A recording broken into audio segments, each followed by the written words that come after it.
আল্লাহ কাছে শুকরিয়া আদায় করেন চুরিটা ওইভাবে ঢুকে গিয়ে মেরে তো মধ্যে রাখছে যদি ওইভাবে না ঢুকে সোজা ঢুকতো কেউ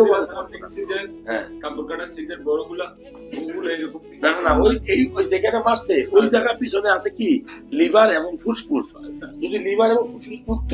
আপনাদের কেউ বাধা করতে পারি নাই 12 দিন 2 মাস হসপিটাল আপনি শুক্রিয়া আদায় করবেন আমি বারবার বলছি শুক্রিয়া করি এই জীবনটা আপনার জীবন দ্বিতীয় জীবন এটা লাইফটা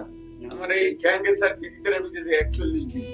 তারপর কি সমস্যা হলো? থেকে এই সব নিতে তেমন কি সমস্যা হলো স্যার আমি বসলে উঠতে পারি না বসলে কোন ধরনের সমস্যা বসলে নামায় মাটিতে ভর দিয়ে উঠা লাগে কোমরে সমস্যা কোমরে। তারপরে আমি টেস্ট করাইছিলাম আমার এই আগুন বাড়ির নিচে নিরে ভাগ হয়ে গেছিল ওই টেস্ট করেছিলাম ওইতে আমাদের বরগুনাতে তুমি কি থাকা কোথায় বাড়িতে থাকি বরগুনাতে রেখেছি না না চিকেন আছে 2008 আচ্ছা ওই এক্সেন্ডের বাড়ি শরীর ওই সময় বন্ধু বান্ধব আসছিল হ্যাঁ চিল্লেই মারলো